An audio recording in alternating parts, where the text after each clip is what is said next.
اللہ اکبر اللہ اکبر لا الہ الا اللہ واللہ اکبر واللہ اکبر وللہ الحمد انہ وحدہ صدق وعدہ نصر عبدہ ہزم الاحزاب وحدہ لا الہ الا اللہ ان اللہ وملائکتہ یصلون علی النبی یا ایہا الذین آمنوا صلوا علیہ وسلموا تسلیما اللہم صلی وسلم وبارک علی سیدنا محمد وعلی آلہ واصحابہ وازواجہ وذریتہ اجمعین بقدر حسنہ ونورہ وجمالہ وکمالہ رب اشرح لی صدری ویسر لی امری واحلل عقدۃ من لسانی یفقہوا قولی۔ اللہ تعالیٰ نے قرآن پاک میں ایک سورت نازل فرمائی ہے جو صرف پاکستان آرمی کے لیے ہے۔ اللہ نے وہ سورت نازل فرمائی ہے جو غزوہ ہند کی پوری پالیسی دیتی ہے۔ اللہ تعالیٰ نے پوری پاکستانی ریاست کو اپنی انڈیا پالیسی کے لیے پوری حکمت عملی عطا فرمائی ہے اس سورت میں، اور اللہ اس سورت میں جلال میں ہے۔ پورے قرآن پاک کی ہر سورت بسم اللہ الرحمن الرحیم سے شروع ہوتی ہے۔ اللہ سورت شروع کرنے سے پہلے اپنے رحمان اور اپنے رحیم ہونے کا ذکر کرتا ہے۔ لیکن وہ سورت جس کا تعلق آج کے بھارت سے ہے، جس کا تعلق آج کی RSS کے ساتھ ہے، وہ سورت جس کا تعلق آج کی مودی کے ساتھ ہے، آج کے ہندو صہیونیوں کے متعلق ہے، اس سورت کے آغاز سے پہلے اللہ نے اپنے رحمان اور رحیم ہونے کا ذکر نہیں کیا۔ اللہ جلال میں ہے، اتنے جلال میں ہے کہ اپنے رحمان اور رحیم ہونے کا ذکر نہیں کرتا اور اعلان جنگ سے آغاز کرتا ہے۔ اس سورت کا آغاز ہی ہے یہ کہ اللہ اعلان جنگ کرتا ہے ان مودی کے خلاف، RSS کے خلاف، ان ہندو مشرکوں کے خلاف، ان ہندو صہیونیوں کے خلاف جو ناپاک ترین لوگ ہیں۔ سورہ توبہ شروع اس طرح ہوتی ہے، سورہ توبہ کا آغاز اس طرح ہوتا ہے، براء من اللہ ورسولہ الی الذین عاہدتم من المشرکین، بری ہیں اللہ اور اس کے رسول صلی اللہ علیہ وآلہ وسلم مشرکین سے، RSS سے، ہندو صہیونیوں سے، مودی سے، اجیت کمار ڈوول سے، یوگی سے، ان تمام پلیت خنزیروں سے جو آج کی دنیا میں واحد بت پرست مشرک ہیں، بالکل اسی طرح جیسے مکے کے بت پرست مشرک ہوا کرتے تھے۔ اور یہ ہم کیوں کہہ رہے ہیں آپ سے کہ یہ تمام ہدایات، یہ تمام آیتیں اللہ تعالیٰ نے خاص طور پر پاک فوج کے لیے نازل فرمائی ہیں؟ وہ اس لیے کہ آج پوری روئے زمین پر، پوری دنیا میں کوئی اور مسلمان فوج ایسی نہیں ہے جو ان مشرکوں کے سامنے کھڑی ہو۔ کسی اور مسلمان فوج کی یہ ذمہ داری نہیں ہے کہ وہ غزوہ ہند لڑے۔ کوئی اور مسلمان دنیا کی فوج ان ہندو مشرکوں سے نہ لڑنا چاہتی ہے، نہ اس کی تربیت کروائی گئی ہے۔ یہی قرآن کا اعجاز اور معجزہ ہے کہ ہر دور کے لحاظ سے اپنے راز کھولتا چلا جاتا ہے۔ ہر دور کے فتنوں اور اس زمانے کی آزمائشوں کے حساب سے قرآن اپنی تشریح کھولتا چلا جاتا ہے۔ آج کے دور میں جب اللہ سورہ توبہ آپ کو سناتا ہے، آپ کو سورہ توبہ میں اپنے جلال کا اظہار فرماتا ہے ہندو مشرکوں کی طرف، تو اللہ اپنے جلال کا اظہار فرما رہا ہے نریندر مودی کی طرف، RSS کی طرف، ہندو مشرکوں کی طرف، اس صہیونی حکومت کی طرف کہ جو ہمارے مشرق میں بیٹھ کر مسلمانوں کو نہ صرف تباہ اور ہلاک کرنے کی سازشیں کر رہی ہے اور کر رہی ہے، بلکہ یہ مدینہ ثانی سیدی رسول اللہ کے اس پاکستان کو بھی ختم کر کے اکھنڈ بھارت بنانا چاہتی ہے۔ اللہ تعالیٰ کا جلال دیکھیں۔ اللہ تعالیٰ بہت سارے مقامات ہیں پورے قرآن میں جہاں آپ کو واضح نظر آتا ہے کہ اللہ جلال میں ہے۔ اللہ کا مزاج ہے نا، اللہ خوش بھی ہوتا ہے، اللہ جلال کا اظہار بھی فرماتا ہے، اور اللہ بد دعا بھی دیتا ہے۔ لوگوں کو عجیب سی بات لگے گی، اللہ بد دعا کیسے دیتا ہے؟ یہ اللہ کے جلال کا انداز ہے کہ اللہ ان کو بد دعا دیتا ہے، اور ظاہر ہے جب اللہ بد دعا دیتا ہے تو اللہ کے ملائکہ اس بد دعا کو نافذ کر دیتے ہیں۔ بہت مقامات ہیں جہاں اللہ نے اس طرح بد دعا دی ہے۔ تبت یدا ابی لہب وتب، ٹوٹے ہاتھ ابو لہب کے، تباہ و برباد ہو، مرے غرق ہو تباہ، یہ مفہوم ہے اس کا تبت یدا ابی لہب وتب کا، کہ اللہ بد دعا دے رہا ہے۔ اور پھر اللہ تعالیٰ کو جب اللہ نے بد دعا دے دی تو پھر آپ نے دیکھا کہ ابو لہب کے ساتھ آنے والے وقتوں میں کیا ہوا۔ کتے کی موت مرا، ذلیل ہوا، خوار ہوا۔ اس کی زندگی میں اللہ نے اس کو بد دعا دی، قرآن میں آیتیں نازل فرما دی۔ پھر جو اللہ نے ایک دفعہ نازل فرما دیا اس نے ہو کر رہنا تھا،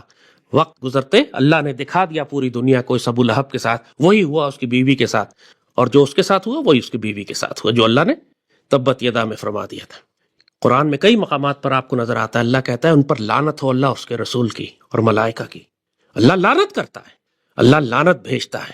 یہ اللہ کے جلال کا اظہار ہے۔ اللہ یہودیوں کو اور مشرکوں کو، منافقوں کو قرآن میں کہتا ہے موتوا بغیظکم، اپنے غصے میں مر جاؤ جا کے تم، یہ بھی بد دعا ہے۔ اللہ بد دعا دیتا ہے ان کو کہ مرو جا کے اپنے غصے میں، تم ہلاک و تباہ و برباد ہو۔ اللہ کو اتنا جلال آتا ہے ان کے اوپر، اللہ اپنے جلال کا اظہار فرماتا ہے۔ یہ پورے قرآن میں آپ کو جگہ جگہ۔ حضرت عیسیٰ علیہ السلام نے جب یہ دیکھا کہ اللہ جلال میں ہے،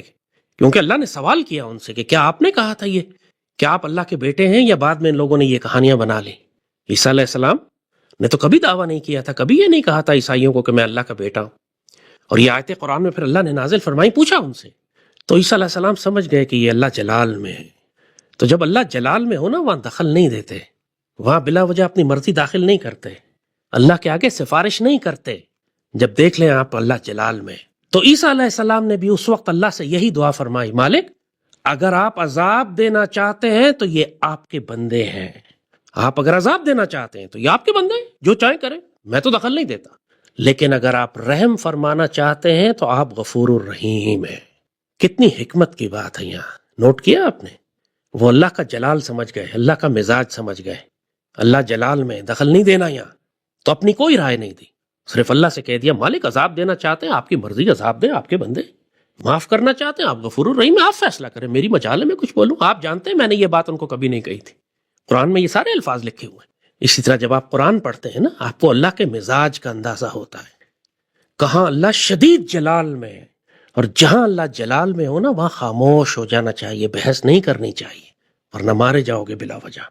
اور جہاں تک انڈیا پالیسی کا تعلق ہے، جہاں تک ہندو مشرکوں سے ڈیل کرنے کا تعلق ہے، جہاں تک مودی اور یوگی اور اجیت کمار ڈوول سے ڈیل کرنے کا تعلق ہے، یہاں اللہ جلال میں ہے۔ زیادہ ہوشیار اور سمارٹ بننے کی کوشش نہ کرنا کہ انٹرنیشنل ریلیشنز ہیں، ہمیں بھارت سے اچھے تعلقات رکھنے ہوں گے، دنیا کیا کہے گی۔ اللہ کے جلال کو دعوت مت دینا یہاں پر۔ سورہ توبہ میں اللہ نے مشرکین کے خلاف جو جلال کا اظہار فرمایا ہے، یہ تمہاری انڈیا پالیسی ہے۔ اسی پاکستان میں وہ ناپاک اور پلیت زانی بدکار لوگ تھے جو بھارت سے 100 سال کا امن کرنا چاہتے تھے، ان ہندو مشرکوں سے 100 سال کی دوستی کرنا چاہتے تھے، چاہے وہ کروڑوں مسلمانوں کو ذبح ہی کیوں نہ کر دیں۔ یہ پہلے سے تیار بیٹھے تھے کہ تم جو مرضی کر لو۔ وہ جو شاہ محمود قریشی نے کہا تھا وار از ناٹ این آپشن، اور وہ بے غیرت زانی یہودیوں کی اولاد کہتا تھا کہ کیا میں حملہ کر دوں، اور جس نے جہاد کشمیر کی مدد کی وہ ظلم کرے گا۔ یہ اسی لیے لانتی ہیں یہ لوگ، وہ جو 100 سال کا امن کرنا چاہتے ہیں، معید یوسف جیسے، باجوہ اور فیض جیسے ناپاک اور پلیت لوگ، جن کو اللہ نے دنیا میں اختیار دیا تو انہوں نے اس اختیار کو یہودیوں اور مشرکوں کی خدمت میں استعمال کیا، اللہ اس کے رسول سے بغاوت کی۔ اسی لیے پاکستانی قوم اور خاص طور پر پاک فوج کی قیادت کو ہم یہ نصیحت کرتے ہیں کہ اللہ کے جلال سے ڈرو، ان ہندو مشرکوں پر نرمی نہ کرنا کبھی، کیونکہ آگے اللہ ان کے بارے میں فرماتا ہے وہ اذان من اللہ و رسول، اذان ہے اللہ اس کے رسول کی جانب سے، اللہ کی اذان ہے یہ، اللہ اور اس کے رسول کی اذان، اس سے بڑی اذان کائنات میں نہیں ہو سکتی، کائنات کے ذرے ذرے تک یہ اذان پہنچتی ہے۔ فاذان من اللہ و رسول الی الناس یوم الحج الاکبر، حج، اور اللہ نے دن بھی حج الاکبر کا چنا،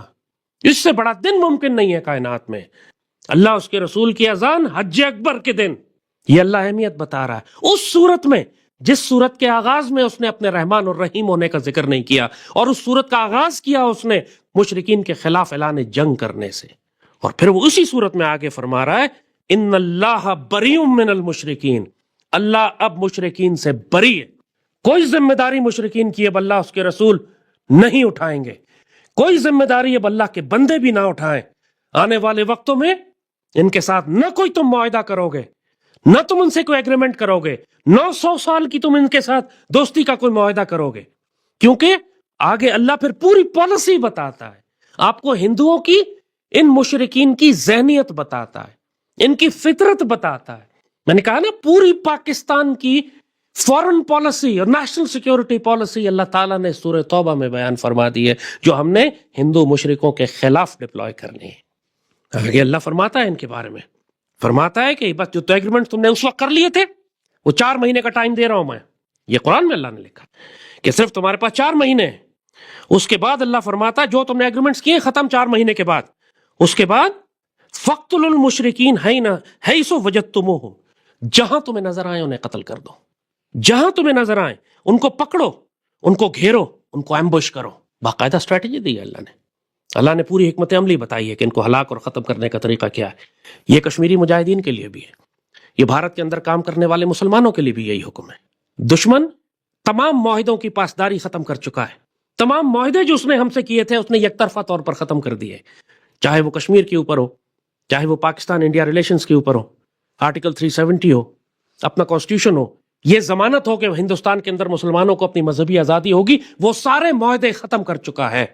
جس بری طرح سے مسلمانوں کو ذبح کیا جا رہا ہے اس وقت بھارت کے اندر اور کشمیر کے اندر، اب کوئی معاہدہ باقی نہیں رہ گیا۔ یہ پاکستان کو نصیحت ہے کہ تم یک طرفہ طور پر ایسے معاہدے جو اب مردہ ہو چکے ہیں، جن کی لاش گھسیٹی جا چکی ہے، ان معاہدوں کو سینے سے لگا کر زبردستی امن مت کرتے رہو ان مشرکوں کے ساتھ جب وہ امن نہیں کر رہے، اور انہوں نے اللہ اس کے رسول کے خلاف اعلان جنگ کیا ہے۔ اسی لیے اللہ اس کے رسول کا جلال ہے ان کے خلاف، اسی لیے اللہ ان کو فرما رہا ہے کہ اب اللہ بری ہے ان مشرکین سے، اب کوئی ذمہ داری اللہ کی نہیں ہے، مومنین پر اب کوئی ذمہ داری نہیں ہے، اب کسی معاہدے کی پاسداری کرنے کی آپ کو ضرورت نہیں ہے۔ جو مرضی حکمت عملی، اسٹریٹجی، ٹیکٹک، آپریشنل ڈپلائمنٹ تم کر سکتے ہو کرو، جہاں مرضی ان کو ایمبوش کر سکتے ہو، جہاں آئی ڈی لگا سکتے ہو، جہاں مجاہدین کو سپورٹ کر سکتے ہو، جہاں ان کے اندر بغاوتیں بھڑکا سکتے ہو، جہاں تم انسرجنسیز ڈیولپ کر سکتے ہو، جہاں تم ان کے خلاف لو انٹینسٹی کانفلکٹ کر سکتے ہو، جہاں ان کے خلاف ہائی انٹینسٹی کانفلکٹ کر سکتے ہو، جہاں ان کے خلاف اکنامک وارفیئر کر سکتے ہو، جہاں ان کے خلاف انفارمیشن وارفیئر کر سکتے ہو، تمہیں اجازت ہے، ہر طریقہ استعمال کرو، کیونکہ اب اللہ کوئی ذمہ داری نہیں لیتا ان مشرکین کی جو اپنے معاہدے توڑ چکے ہیں۔ یہ پاکستان آرمی کے لیے نصیحت ہے، مجاہدین کے لیے نصیحت ہے۔ اور اللہ جلال میں یاد رکھنا، یہاں بحث مت کرنا، یہاں سمجھانے مت آ جانا اللہ کو کہ نہیں ہمارے تو معاہدے ہیں، ہم ان کے ساتھ گزارا کر لیں کچھ عرصہ، کیسے جنگ کریں گے، معیشت کمزور ہے، کشمیر کی آزادی کو ہم کیسے مدد کر سکتے ہیں، ہمارے پاس تو سہولت ہی نہیں ہے، دشمن طاقتور ہے، FATF لگ جائے گا، اکنامک پابندیاں لگ جائیں گی۔ ایسی بکواس مت کر دینا اللہ کے آگے، تم ہلاک کر دیے جاؤ گے۔ اللہ کا مزاج دیکھو ہندو مشرکوں کے خلاف، وہ جلال میں ہے۔ پوری دنیا کے صاحب نظر، اللہ کے ولی اور درویش اور فقیر اس راز کو جانتے ہیں، تمام صاحب بصیرت، تمام اولی الالباب اس حقیقت کو جانتے ہیں کہ اللہ نے آخری زمانے میں ہندو مشرکوں کے خلاف جس مسلمان فوج کو تیار کیا ہے وہ پاک فوج ہے، لیکن پاک فوج ابھی تک اپنی ذمہ داری پوری نہیں کر رہی۔ آپ کو اللہ نے غزوہ ہند کے لیے بنایا ہے، خود بھی اپنے آپ کو غزوہ ہند کے لیے تیار کریں، اللہ کے دیے ہوئے حکم کو اپنی نیشنل سیکیورٹی ڈاکٹرائن بنائیں، اپنی قوم کو تیار کریں اس کام کے لیے، پوری طاقت کے ساتھ اللہ کے وہ حکم نافذ کریں جو سورہ توبہ میں اللہ نے ہندو مشرکوں کے خلاف آپ کو بتایا ہے۔ With all elements of power wage war against them، تمہارے پاس جو طاقت ہے تمہاری پوری ریاست کی، ان مشرکوں کے خلاف اعلان جنگ کرو، کیونکہ اللہ اور اس کے رسول بری ہیں اب ان سے، ان کے خلاف اعلان جنگ کیا جاتا ہے۔ اور یہاں پر رحم مت کرنا، یہی بات اللہ نے بتائی، اسی لیے اللہ اپنے رحمان اور رحیم ہونے کا ذکر نہیں کر رہا، اسی لیے فرما رہا ہے کہ جہاں مرضی ان کو تم ایمبوش کر سکو، جہاں آئی ڈی لگا سکو، جہاں گھیر سکو، جہاں ان کے بیس ایریاز پر اٹیک کر سکو، جہاں ان کے بریگیڈ ہیڈ کوارٹرز ڈسٹروائے کر سکو، جہاں ان کے کنووائے ایمبوش کرو، جو اختیار تمہارے پاس ہے، جو راستہ اللہ تمہیں دیتا ہے، اب رحم نہیں کرنا تم نے ان کے اوپر، کیونکہ یہ ظالم ہے، اس لیے کہ یہ اپنے معاہدے توڑ چکے ہیں، اس لیے کہ یہ کروڑوں مسلمانوں کو ذبح کر رہے ہیں، اس لیے کہ انہوں نے اپنے کسی معاہدے کی پاسداری نہیں کی، نہ یہ کرنے والے ہیں، اور جب ان کو اختیار ملتا ہے تو یہ تم کو بری طرح ذبح کریں گے۔ اور یہ آپ بھارت میں دیکھ رہے ہیں، اللہ یہی بات ایگزیکٹلی اللہ نے قرآن میں لکھی ہے، لا يرقبون فی المؤمنین الا ولا ذمہ اولئک هم المعتدون۔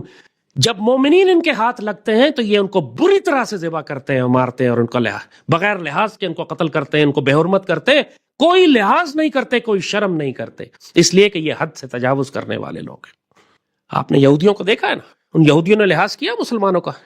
اللہ نے واقعتاً اگر قرآن میں 3 قوموں کے خلاف جلال کا اظہار فرمایا جو صحیح معنوں میں آپ کو نظر آتا ہے اللہ جلال میں، وہ 3 طرح کے گروہ ہیں۔ ایک، اللہ نے منافقین کے خلاف جلال کا اظہار فرمایا، سیدی رسول اللہ سے فرمایا کہ آپ 70 مرتبہ بھی ان کے لیے استغفار کریں گے تو ہم ان کو معاف نہیں کریں گے، ان کی نماز جنازہ پڑھنے سے منع کر دیا۔ یہ مسلمان ہیں ظاہراً،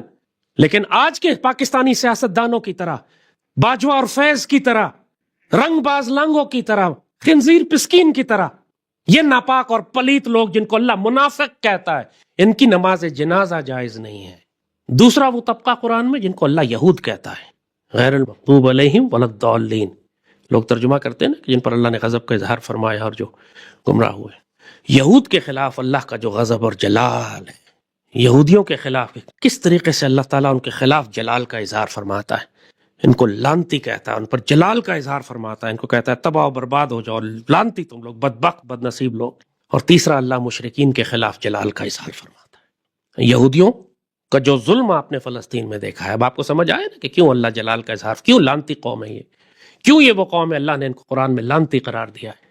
ان کا ظلم آپ نے فلسطین میں دیکھ لیا اپنی آنکھوں سے۔ کیوں منافقین بدترین جہنم سے بھی نچلے طبقے میں ہوں گے، نتنیاہو اور مودی اوپر والی جہنم میں ہوں گے،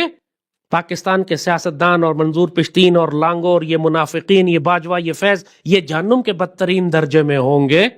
اس لیے کہ یہ مسلمانوں کی صفوں کے اندر ہوتے ہوئے غداریاں کرتے ہیں۔ ان تک تو اسلام پہنچا تھا، یہ تو مسلمان تھے، انہوں نے پھر اللہ اس کے رسول سے غداری کی اور خیانت کی، اس لیے ان کو درک الاسفل فی النار کہا ہے۔ قرآن کہتا ہے بدترین درجے میں، سب سے نچلا، اس سے نیچے کوئی درجہ نہیں ہے۔ یہ کہتے ہیں جی مجھ کو کہ ہم کو آپ نے مشرک کہہ دیا، میں کہتا شکر کرو مشرک کہہ دیا، کیونکہ منافق اگر کہتا تو تمہارا درجہ مشرک سے بھی نیچے ہے،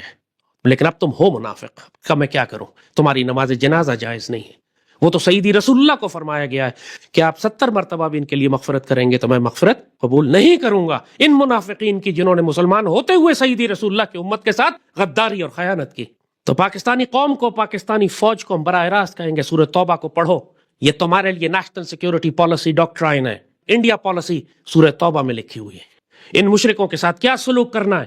ان سے کیا ایگریمنٹس کرنے ہیں، ان کے ساتھ کس قسم کی ملٹری اسٹریٹجی ڈپلوائے کرنی ہے، یہ فورن پالیسی اور ڈپلومیسی میں تمہیں کہاں کہاں دھوکے دیں گے، اور اللہ کا جلال اور مزاج کیا کہتا ہے ان کے بارے میں، یہ سب کچھ سورہ توبہ میں لکھا ہوا ہے۔ سورہ توبہ تو ہماری ہر ملٹری انسٹیٹیوشن میں پڑھائی جانی چاہیے، ہمارے کسی افسر کی پروموشن نہیں ہونی چاہیے جب تک وہ سورہ توبہ کے اوپر اچھی طرح امتحان پاس نہ کر لے۔ تو پاکستان آرمی کے ہر افسر اور جوان کے لیے لازم ہے کہ سورہ توبہ اس کو حفظ ہو، اس کی حکمت وہ جانتا ہو، اللہ تعالیٰ کے رازوں سے واقف ہو، اللہ کے مزاج سے واقف ہو، کیونکہ یہی تمہاری غزوہ ہند کی ڈاکٹرائن ہے، یہی تمہارا غزوہ ہند کا پالیسی پیپر ہے، یہی اللہ تعالیٰ کی طرف سے کی ہوئی نیشنل سیکیورٹی پالیسی ہے جو تم نے ہندو مشرکوں اور بھارت کے خلاف ڈپلوائے کرنی ہے۔ اور پھر وہی بات ہم بار بار کہیں گے، ضرورت سے زیادہ ہوشیار بننے کی کوشش مت کرنا۔ ہندو مشرکوں کے معاملے میں کوئی نرمی نہیں ہے، ہندو مشرکوں کے معاملے میں صرف سختی اور سختی ہے، اور مزید سختی ہے۔ کوئی مٹھائیاں بانٹنے کی ضرورت نہیں ہے ان کے قومی دن کے اوپر اور عید کے اوپر اور بقر عید کے اوپر، تو ان پر تم صرف ہینڈ گرنیڈ پھینک سکتے ہو، کوئی لڈو دینے کی ضرورت نہیں ہے۔ یہ منافقت، یہ ڈپلومیسی، تمہیں اجازت نہیں ہے یہ سب کچھ کرنے کی۔ تمہیں حکم دیا جا رہا ہے اللہ اس کے رسول کی طرف سے، اور اللہ جلال میں ہے کہ اللہ بری ہو چکا ہے ان مشرکین سے، انہوں نے اپنے تمام معاہدے توڑ دیے ہیں۔ اب پوری ریاستی طاقت اور پاک فوج کی پوری طاقت استعمال کر کے تم ان کے خلاف جو حربی حکمت عملی استعمال کر سکتے ہو تم کرو، یہاں تک کہ غزوہ ہند کی فائنل آخری مہم شروع ہو جائے، اور اس میں جہاں بھی یہ تمہیں ملتے ہیں انہیں پکڑو، ان کو گھیرو، ان کو قتل کرو، اور یاد رکھو کوئی قیدی مت لینا جب تک تم زمین میں اچھی طرح ان کا خون نہ بہا لو، یہ بھی قرآن کا حکم ہے۔ ایک مرتبہ سیدی رسول اللہ اور مجاہدین نے جب مشرکوں کے قیدی لے لیے تو اللہ تعالیٰ نے جلال کا اظہار فرمایا کہ آپ نے کیوں قیدی لیے جب تک آپ نے ایک دفعہ فتنہ ختم نہیں کر دیا اور اچھی طرح زمین میں خون نہیں بہا لیا۔ ہم نے بہت پرانے انتقام لینے ہیں مشرکوں کے ساتھ، ہم نے 1947 کا انتقام بھی لینا ہے جب 50 لاکھ ہمارے مسلمان ان کے ہاتھوں ذبح ہوئے، ہماری بہنیں اٹھائی گئیں۔ ہم نے 71 کا انتقام بھی لینا ہے، ہم نے اپنے لاکھوں شہداء کا انتقام بھی لینا ہے جو جہنم کے کتوں اور BLA کے ذریعے یہ ہمارے خلاف روز ہمیں شہید دے رہے ہیں، اور ہم نے آرمی پبلک اسکول کے بچوں کا بھی انتقام لینا ہے۔ یاد رکھنا کہ اللہ جلال میں ہے۔ بار بار تمہیں نصیحت کر رہے ہیں، زیادہ ہوشیار بننے کی کوشش مت کرنا، ہلاک ہو جاؤ گے دنیا اور آخرت میں۔ ان ہندو مشرکوں کے خلاف اب صرف تلوار فیصلہ کرے گی، اب صرف غزوہ ہند ہوگا،